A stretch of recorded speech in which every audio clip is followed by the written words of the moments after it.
Hi friends, today we're celebrating something at preschool called Grinch Day, but it's not a day where we're Grinchy mean. It's a day where we talk about being kind to each other and how the Grinchy's heart grew 3 times because of kindness, and it changed his heart and it made his heart grow. And so, of course, today I have the story, How the Grinch Stole Christmas. Doesn't he look mean there? By Dr. Seuss. Every Who down in Whoville liked Christmas a lot. But the Grinch who lived up north did not. The Grinch hated Christmas the whole Christmas season. Now, please don't ask why. No one knows quite the reason. It could be his head wasn't screwed on just right. It could be, perhaps, his shoes were too tight. But I think the most likely reason of all may have been that the Grinch's heart was 2 sizes too small. But whatever the reason, his heart or his shoes, he stood there on Christmas Eve, hating the Whos, staring down from his cave with a sour, Grinchy frown at the warm lighted windows below in their town. For he knew every Who down in Whoville beneath was busy hanging mistletoe wreath. And they're hanging stockings, he snarled with a sneer. Tomorrow's Christmas, it's practically here. And then he growled his Grinchy fingers, nervously drumming. I must find some way to stop Christmas from coming. For tomorrow, he knew, all the Who girls and boys would wake bright and early. They'd rush for their toys, and then, oh, the noise, noise. That's the one thing he hated, noise. Sometimes I feel a little bit like that. I like my quiet. Then the Who's, young and old, would sit down to a feast, and they'd feast, and they'd feast, and they'd feast. They would feast on Who pudding and rare Who roast beef, which was something the Grinch couldn't stand in the least. And then they'd do something he liked the least of all. What are they doing there? Every Who down in Whoville, the tall and the small, would stand close together. With Christmas bells ringing, they'd stand hand in hand, and the Whos would start singing. They'd sing and they'd sing and they'd sing. And the more Grinch thought of this Who Christmas sing, the more Grinch thought, I must stop this whole thing.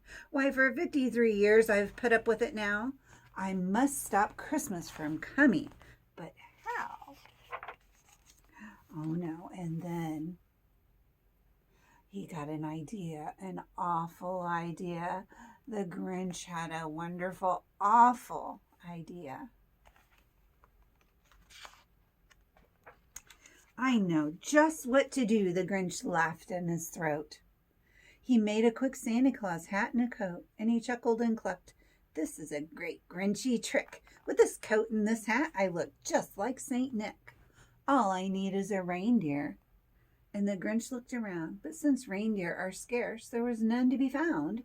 Did that stop old Grinch? No, the Grinch simply said. If I can't find a reindeer, I'll make one instead. So he called his dog Max, and he took some red thread, and he tied a big horn right on top of Max's head. Then he loaded some bags and some empty sacks. And on a ramshackle sleigh, he hitched up old Max. Then the Grinch said, giddy up, and the sleigh started down toward the homes where the Whos were lay snoozing in their town. All their windows were dark, quiet snow filled the air. All the Whos were dreaming sweet dreams without care. When he came to the first little house on the square, this is stop number 1, said old Grinchy Claus, and he hissed, and he climbed to the roof with the empty bags in his fist. Oops, my page is stuck together now.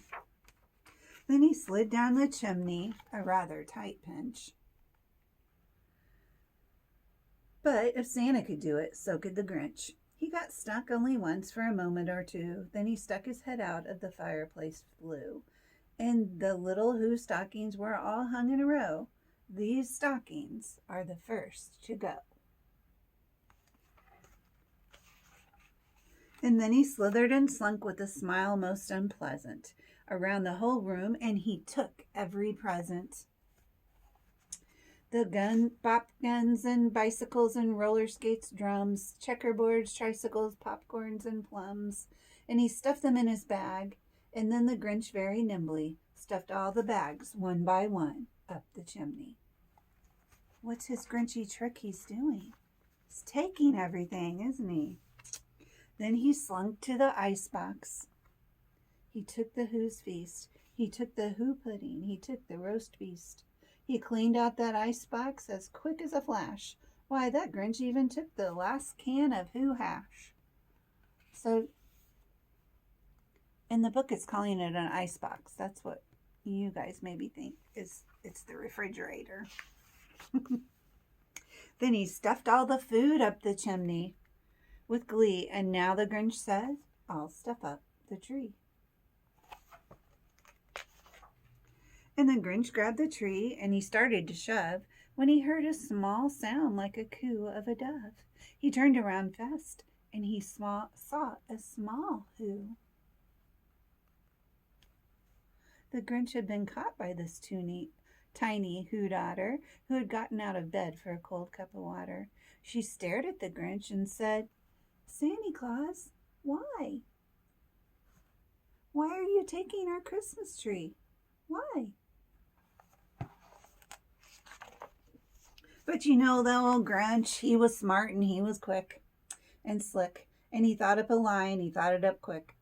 Why, my sweet little tot, said fake Santa Claus, and he lied. There's a light on this tree that won't light on one side, so I'm taking it home to my workshop, my dear. I'll fix it up there and bring it back here.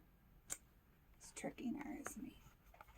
And the fib fooled the child, and he patted her head. He got her a drink and sent her to bed. And when Cindy Lou Who went to bed with her cup, he went to the chimney and stuffed the tree up. Then the last thing he took was the log from the fire, and up the chimney himself he went, the old liar. On their walls he left nothing but hooks and some wire.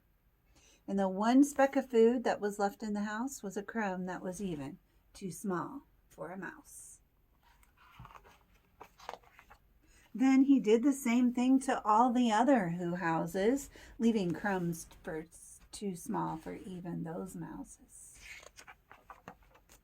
It was 1/4 dawn, all the Who's still in bed, all the Who's still a snooze, when he packed up his sled.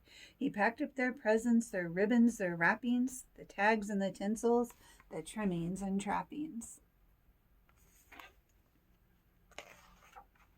3,000 feet up the side of Mount Crumpet, he rode with his load to the tip-top to dump it. Pooh-pooh to the Who's, he said, grinchiously humming. They're finding out now there's no Christmas coming. They're waking up, and I just know what they'll do. Their mouths will hang open a minute or two. Then the Who's down in Whoville will cry, Boo-hoo! That's a noise, grinned the Grinch, that I simply must hear. So he paused, and the Grinch put a hand to his ear. And did he hear the sound rising over the snow? He did hear a sound. It started low, and it started to grow. Do you think he's hearing crying? Because all the presents are gone? But the sound he heard wasn't sad. Why, the sound sounded merry. It couldn't be so, but it was merry. Very. He stared down at Whoville. The Grinch popped his eyes, then he shook, and he saw a shocking surprise.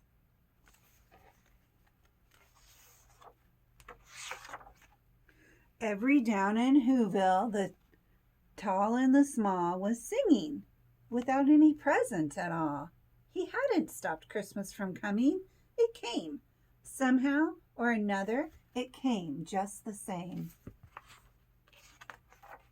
And the Grinch, with his Grinch feet ice cold in the snow, stood there puzzling and puzzling. How could this be so?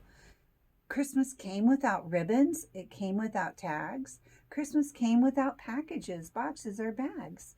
And he puzzled 3 hours till his puzzler was sore. Then the Grinch thought of something he hadn't thought of before. Maybe Christmas, he thought, doesn't come from a store. Maybe Christmas perhaps means a little bit more. And what happened then?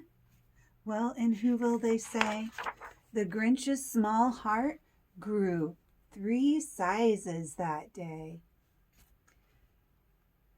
And the minute his heart didn't feel quite so tight, he whizzed his load through the bright morning light and brought back the toys and the food for the feast.